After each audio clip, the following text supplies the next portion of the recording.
João capítulo 21, versos 1 a 23, diz assim: Depois disto, tornou Jesus a manifestar seus discípulos junto do mar de Tiberíades, e foi assim que ele se manifestou.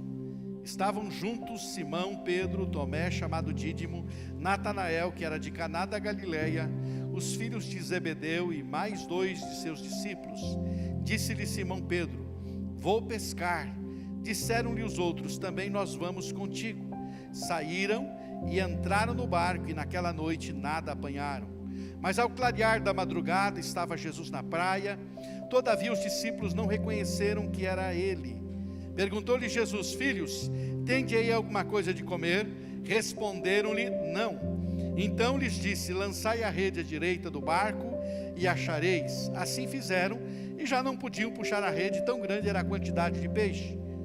Aquele discípulo a quem Jesus amava disse a Pedro: É o Senhor. Simão Pedro, ouvindo que era o Senhor, cingiu-se com sua veste, porque se havia despido, e lançou-se ao mar. Mas os outros discípulos vieram no barquinho puxando a rede com os peixes, porque não estavam distantes da terra, senão quase 200 côvados. Ao saltar em terra, viram ali umas brasas e em cima peixes, e havia também pão. Disse-lhe Jesus: Trazei alguns dos peixes que acabaste de apanhar. Simão Pedro entrou no barco e arrastou a rede para a terra, cheia de 153 grandes peixes, e não obstante serem tantos, a rede não se rompeu. Disse-lhe Jesus: Vinde e comei. Nenhum dos discípulos ousava perguntar-lhe: Quem és tu? Porque sabiam que era o Senhor. Veio Jesus, tomou o pão e lhes deu, e de igual modo o peixe. E já era esta a terceira vez que Jesus se manifestava aos discípulos, depois de ressuscitado dentre os mortos. Depois de terem comido, perguntou Jesus a Simão Pedro: Simão, filho de João, amas-me mais do que estes outros? Ele respondeu: Sim, Senhor, tu sabes que te amo. Ele lhe disse: Apacenta os meus cordeiros. Tornou a perguntar-lhe pela segunda vez: Simão, filho de João, tu me amas? Ele lhe respondeu: Sim, Senhor, tu sabes que te amo. Disse-lhe Jesus: Pastorei as minhas ovelhas. Pela terceira vez Jesus lhe perguntou: Simão, filho de João, tu me amas? Pedro entristeceu-se por ele ter lhe dito pela terceira vez: Tu me amas? E respondeu-lhe: Senhor, tu sabes todas as coisas, tu sabes que eu te amo. Jesus lhe disse: Apacenta as minhas ovelhas. Em verdade te digo, que quando eras mais moço, tu te cingias a ti mesmo e andavas por onde querias. Quando, porém, fores velho, estenderás as mãos, e outro te cingirá e te levará para onde não queres. Disse isto para significar com que gênero de morte Pedro havia de glorificar a Deus. Depois de assim falar, acrescentou-lhe: Segue-me. Então Pedro, voltando-se, viu que também o ia seguindo o discípulo a quem Jesus amava, o qual na ceia reclinara sobre o peito de Jesus e perguntara: Senhor, quem é o traidor? Vendo-o, pois, Pedro perguntou a Jesus: E quanto a este? Respondeu-lhe Jesus: Se eu quero que ele permaneça aqui até que eu venha, que te importa? Quanto a ti, segue-me. Então se tornou corrente entre os irmãos o dito de que aquele discípulo não morreria. Ora, Jesus não dissera que tal discípulo não morreria, mas se eu quero que ele permaneça até que eu venha, que te importa? Amém. Oremos ao Senhor. Você pode orar comigo? Diga assim: Deus, muito obrigado pela tua palavra. Que o meu coração seja terra boa. Remove toda a resistência, tira dos meus olhos espirituais toda escama e faz resplandecer a luz da tua palavra.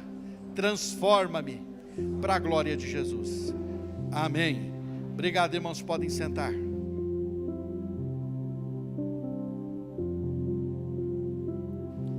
Todo discípulo tem um chamado. Você pode repetir comigo? Todo discípulo tem um chamado. Mais forte?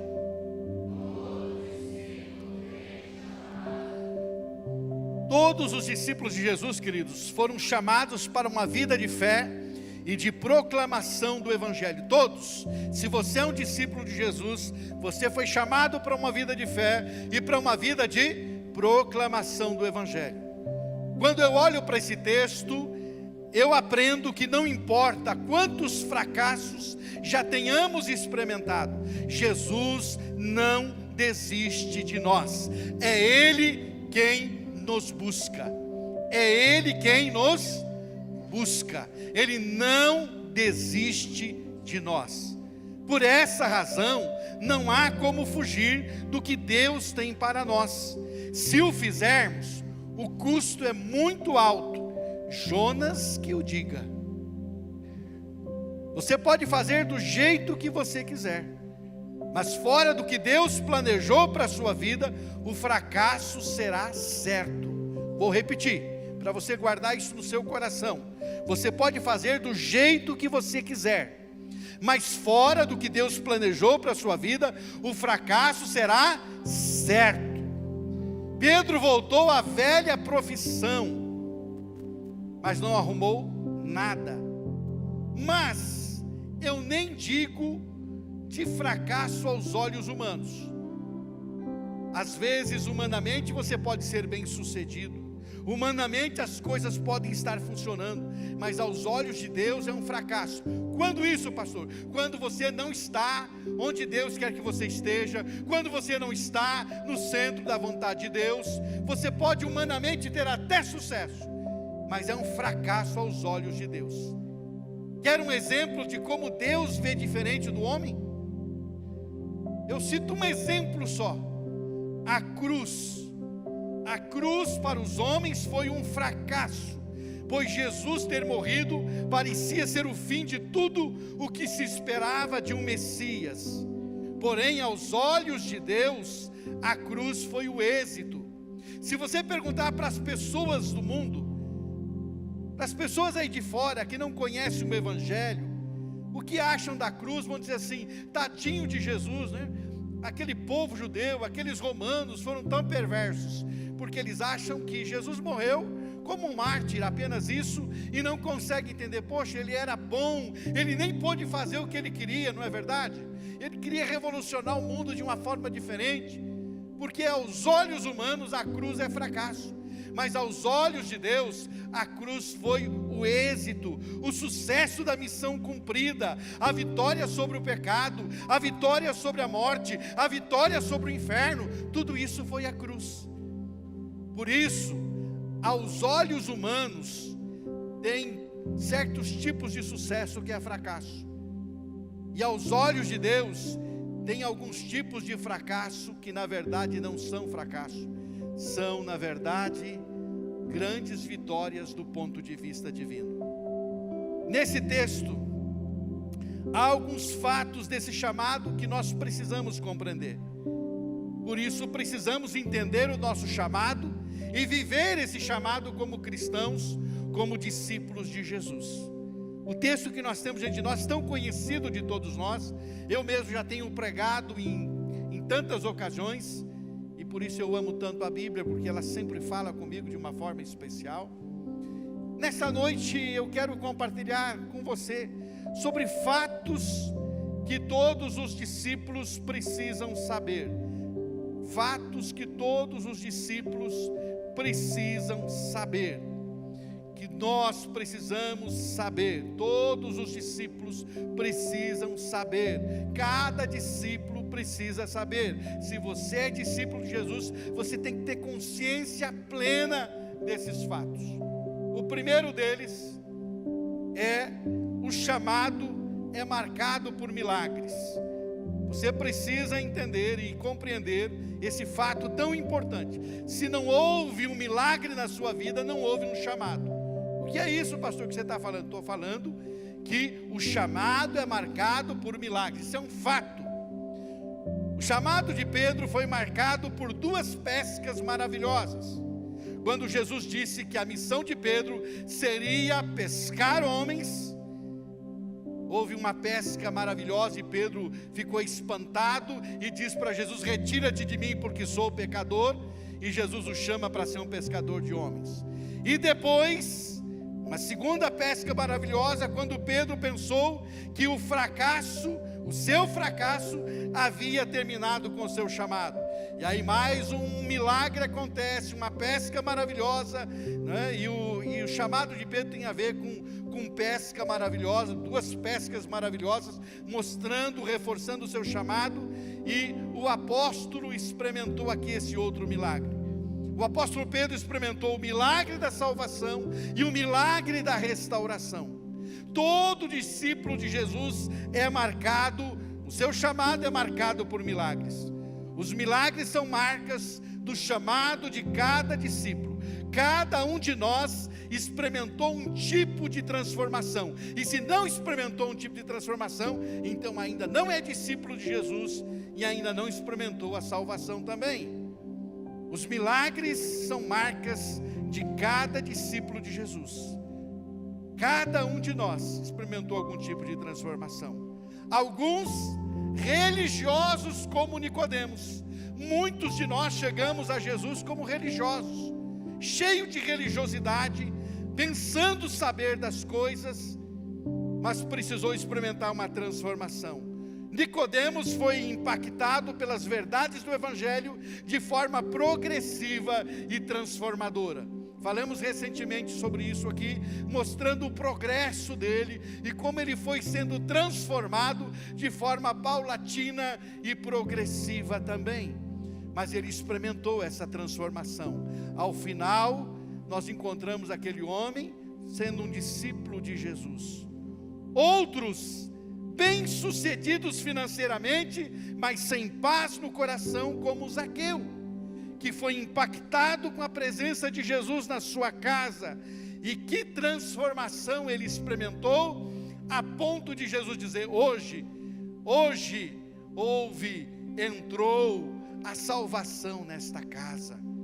Ele foi transformado, e embora ele tivesse tudo o que ele pudesse ter e que o dinheiro pudesse comprar, lhe faltava algo no seu coração que Jesus preencheu, e houve essa transformação. E a transformação é evidente porque há um resultado evidente, há uma atitude da parte de Zaqueu. E quando eu digo, irmão, voltando um pouquinho, quando eu digo que Nicodemos foi transformado, porque lá no final do Evangelho, nós encontramos ele com atitudes que só alguém que tem uma experiência com Jesus de fato toma, junto com José de Arimateia, gastando uma pequena fortuna para embalsamar o corpo de Jesus.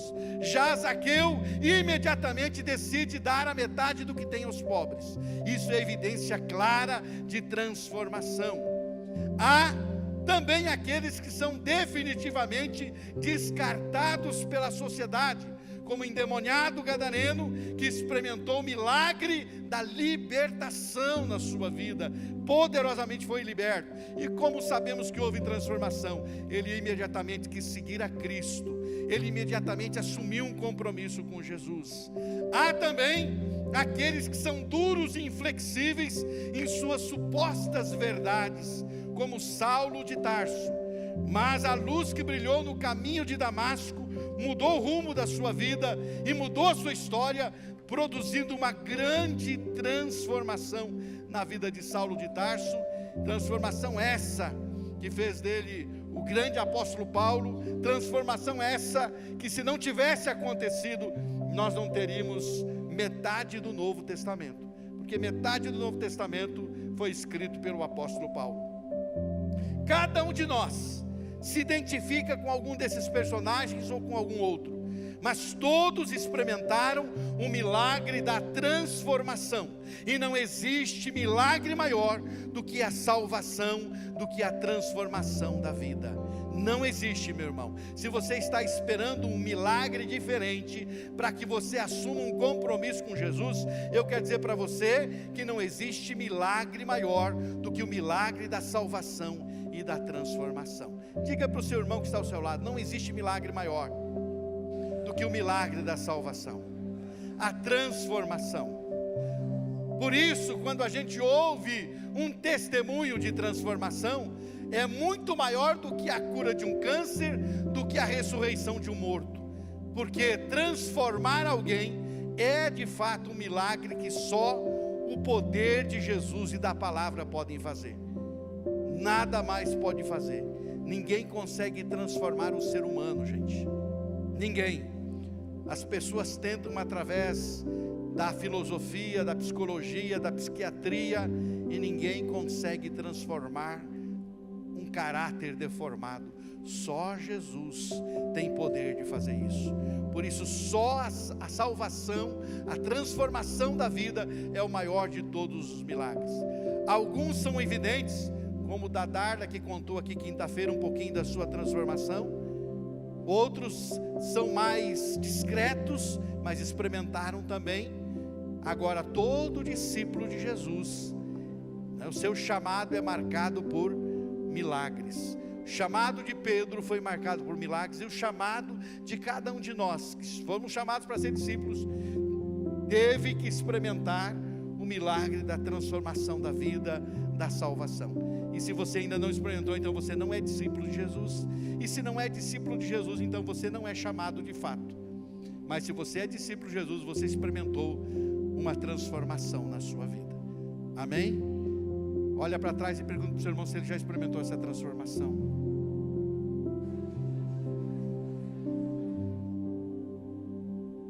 Não existe, vou repetir para você, não existe milagre maior do que a salvação. E todo aquele que foi salvo experimentou o milagre de ser transformado, de ser transportado das trevas para a luz. Você foi transportado das trevas para a luz. Um segundo fato que todo discípulo precisa saber: Jesus sempre garante a provisão. As duas pescas maravilhosas era o Senhor dizendo aos seus discípulos: eu garanto a provisão. É maravilhoso saber que Deus cuida de nós. Se você é um discípulo de Jesus, Ele tem compromisso com você, de cuidar de você, de cuidar da sua vida. É maravilhoso saber que Deus cuida de nós. Quando fazemos aquilo que Ele ordenou, Ele se encarrega da provisão. Quando fazemos aquilo que Ele nos ordenou a fazer, Ele se encarrega da provisão. Elias havia profetizado aquilo que Deus havia mandado, uma seca sobre Israel. E ao profetizar essa seca, ela veio. E aí Elias foi para o ribeiro de Querite, e lá naquele ribeiro ele foi sustentado por corvos, de forma sobrenatural. Ele fez o que Deus mandou ou não fez? Então quem garantiu o sustento dele? Foi o próprio Deus. Você já viu o corvo levando comida para alguém? Pois a Bíblia registra isso. Corvos levando comida para um profeta que havia obedecido ao Senhor. Deus garante a provisão de qualquer servo que se comprometa em fazer aquilo que Ele manda. Amém? Faz o que Ele manda e Ele vai cuidar de tudo que diz respeito à provisão da sua vida. Tenho certeza disso. Sou fruto disso, sou obra disso, tenho experimentado isso na minha vida. Mas quando o ribeiro que ele estava vivendo secou, Deus o enviou a Sarepta para ser sustentado por uma viúva. A viúva o abençoou e ele abençoou a viúva também. Foi aqui uma bênção mútua. Ele abençoou a viúva e a viúva o abençoou. E aqui eu estava pensando, ainda orando esta tarde, e o Senhor disse para mim que a bênção é para o missionário e para o mantenedor do missionário também, né? A viúva manteve o missionário Elias e foi sustentado. E o Elias obedeceu ao Senhor e foi sustentado também de forma milagrosa. E é interessante, irmãos, que Deus manda, eu quero recordar isso para você, que Deus manda o Elias para a casa da viúva. E nós podíamos aqui dizer por várias razões, mas eu quero citar uma coisa importante para você. Deus manda ele para a casa da viúva para que ele saiba que quem está sustentando é o próprio Deus. Porque quem está sustentando a viúva é Deus, quem está sustentando Elias é Deus. Se ele fosse para a casa de alguém abastado, ele ia dizer: o fulano de tal está me sustentando. Não é verdade? Mas agora, como ele está numa casa de uma viúva que só tem uma porção de farinha e um pouquinho de azeite, que vai se multiplicando a cada vez que ela vai fazendo comida, significa que ele está sendo sustentado por quem? Por quem? Por Deus, porque é Deus quem garante a provisão, meu querido irmão. E a provisão, eu quero que você escute isso, ela nem sempre é material. Ele provê tudo o que nós precisamos. as estratégias para sermos bem-sucedidos na nossa trajetória de vida, as ferramentas para operar aquilo que Ele deseja, o fortalecimento, a graça e tudo mais que precisarmos para cumprirmos com a nossa missão nessa terra. Se o seu alvo é cumprir com a missão de glorificar a Cristo, não faltará provisão jamais. Quer seja provisão material, espiritual, emocional, quer sejam estratégias, quer seja o que for, não faltará se você estiver em obediência ao Senhor. Amém? Olha para o seu irmão e diga: em obediência ao Senhor. Mais forte: em obediência ao Senhor. Nunca falta se você estiver em obediência ao Senhor. Um detalhe importante, meus irmãos, que as pescas maravilhosas é Jesus dizendo: da provisão cuido eu, fiquem tranquilos. Está vendo como eu posso fazer? Então posso cuidar da vida de vocês. É isso que está dizendo o Senhor aos seus discípulos. Um detalhe importante, queridos: quando é mais difícil obedecer a Cristo? Na abundância ou na escassez? Quando é mais difícil obedecer a Cristo? Na abundância ou na escassez? Eu quero dizer para você que, do meu ponto de vista, é muito mais difícil seguir a Cristo, obedecer a Cristo na abundância. Quero dizer isso para você, do meu ponto de vista, é muito mais difícil. E é interessante que Pedro foi chamado no momento em que o barco estava cheio e não vazio.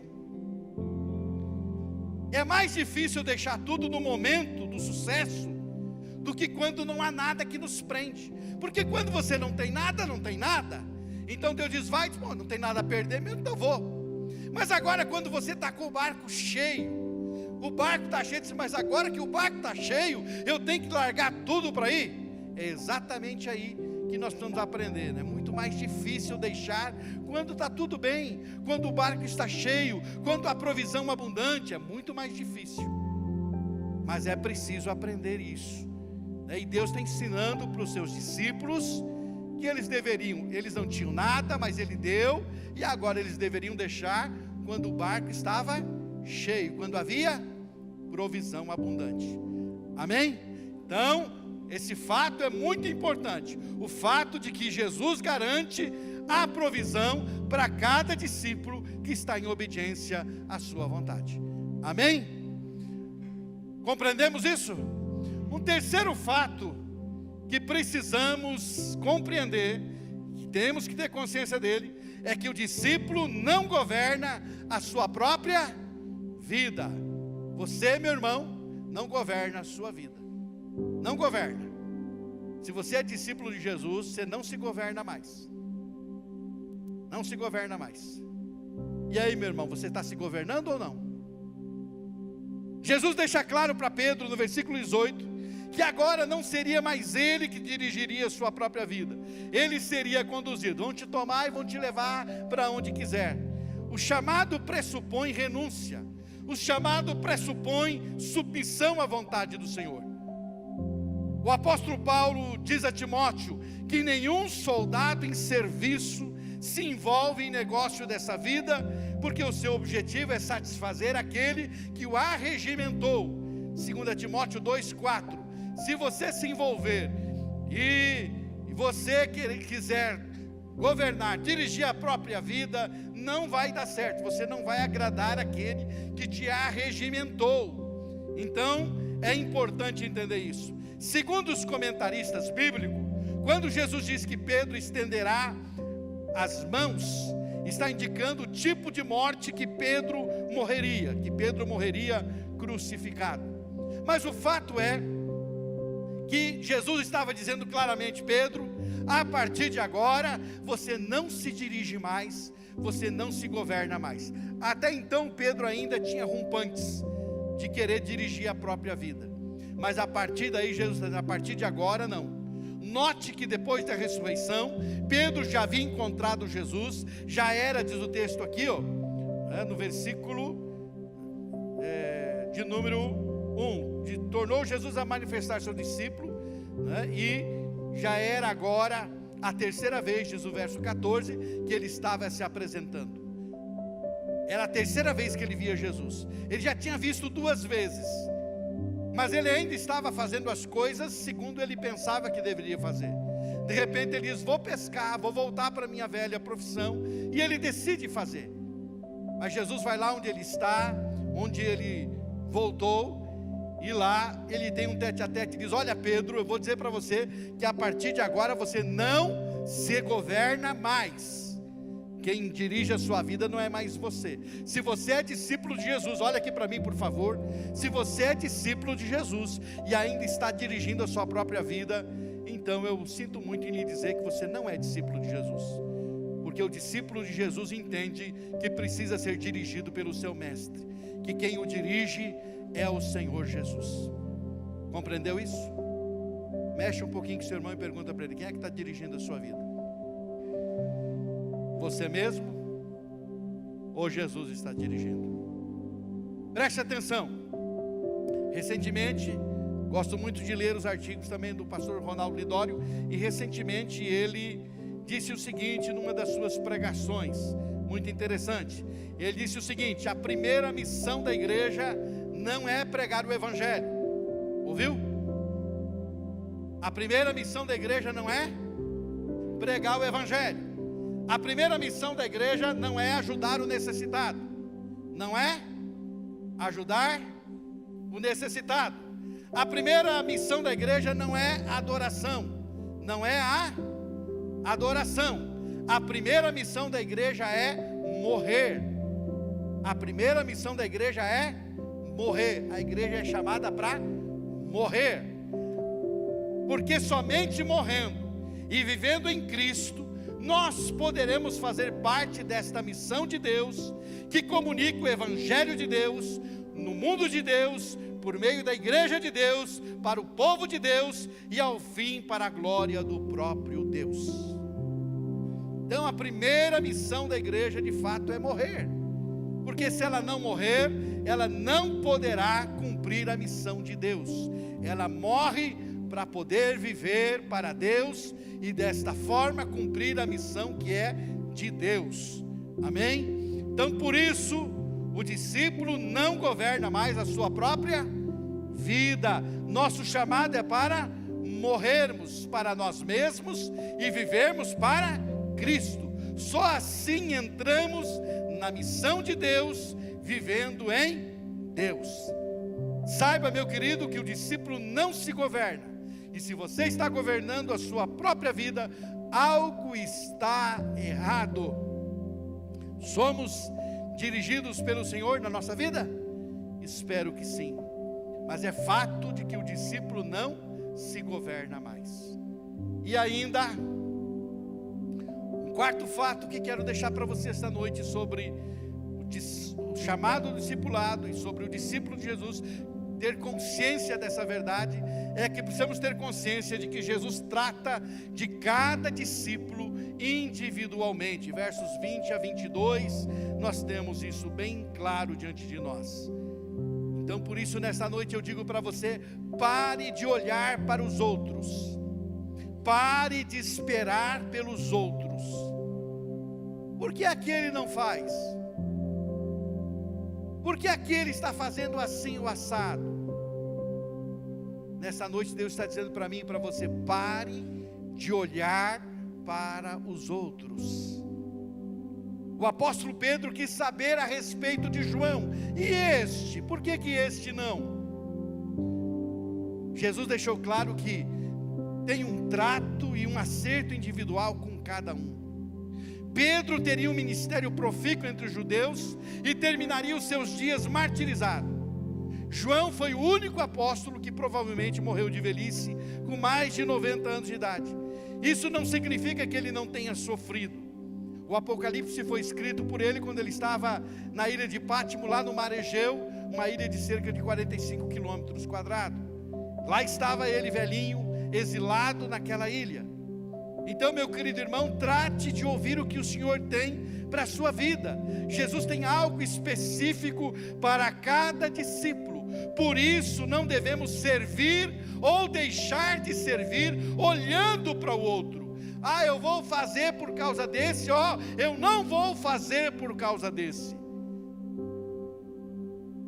Jesus não quer saber que você faça isso, que eu faça isso, que façamos isso.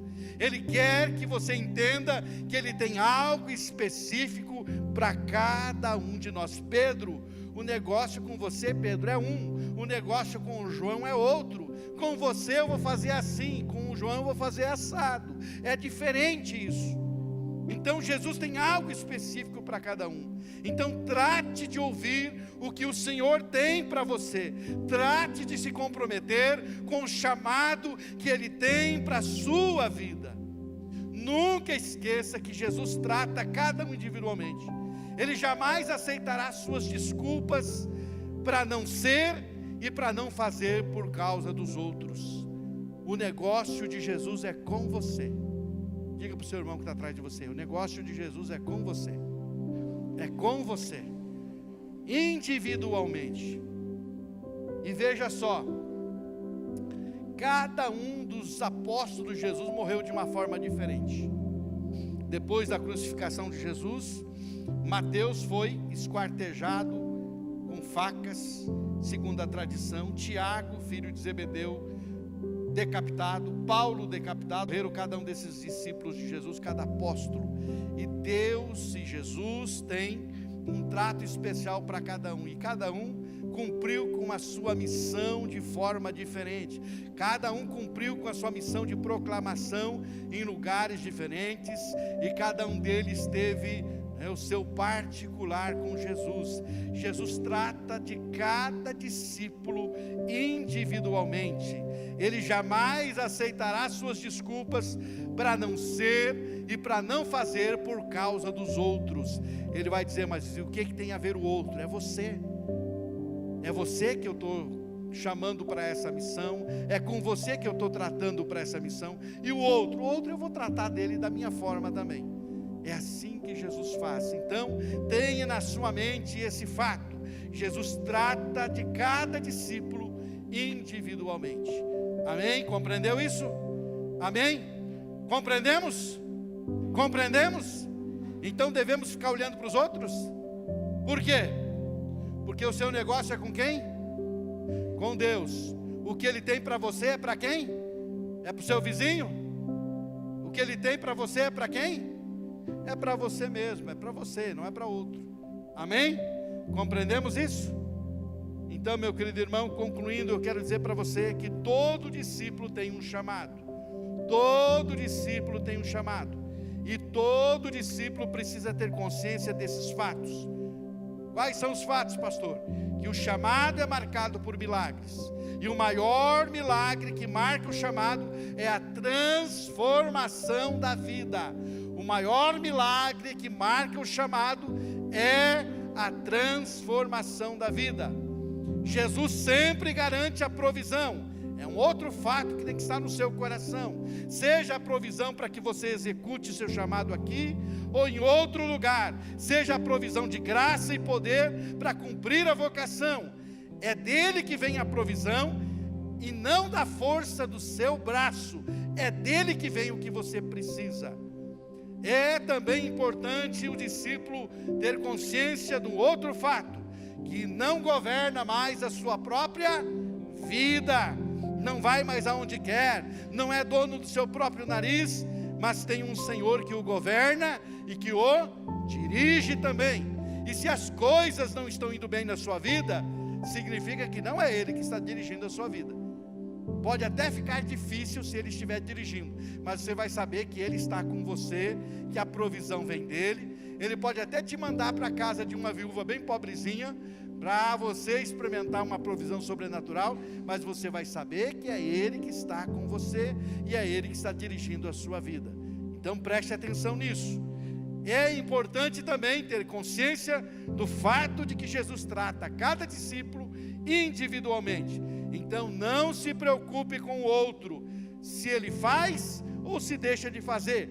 Te concentra em ser e fazer o que Deus espera de você. Amém? Você tem experimentado milagres na sua vida? Houve transformação real na sua vida? Você tem confiado na provisão de Deus ou tem andado ansioso? Você tem permitido o Senhor Jesus governar a sua vida ou ainda detém o controle de uma parte da sua história, da sua vida? Se você foi tocado por essa mensagem, não deixe de curtir esse vídeo. Inscreva-se no nosso canal no YouTube e assim você pode ter acesso a mais mensagens como essa para edificar a sua vida. E se você deseja fazer parte da nossa igreja, ter mais acesso às nossas informações e novidades, é só você baixar o nosso aplicativo no seu celular. Baixe gratuitamente. É só você abrir a loja virtual no seu celular e digitar IBI Cascavel. Ali você baixa o nosso aplicativo e tem mais acesso às nossas novidades e faz parte dessa família também. Deus te abençoe e um grande abraço.